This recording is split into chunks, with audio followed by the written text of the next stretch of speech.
El folclore es una de las características por las que uno conoce a un pueblo o ama a un pueblo.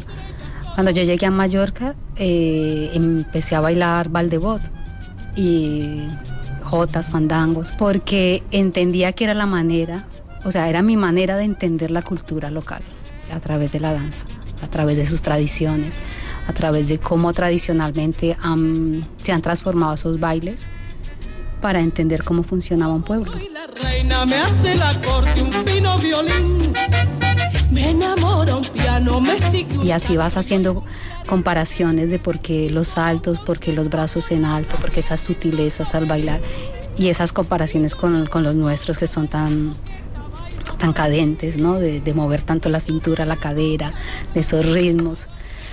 Entonces así es una manera de entender el comportamiento de la gente también a través del folclore. Soy barranquillera, cartagenera, yo soy de ahí. Claro, cuando empecé a bailar que no entendía los brazos en alto. Sí, siempre, a mí me cansaba mucho, aunque la cumbia se baila con la falda en alto, pero yo decía, pero wow, es que esto me cansa muchísimo, y saltar y la elegancia, porque no había que mover la cadera para nada y no había que contorsionarse con los hombros, y era una sutileza incluso en el maquillaje, porque aquí no se maquillan como nos maquillamos en América Latina para bailar.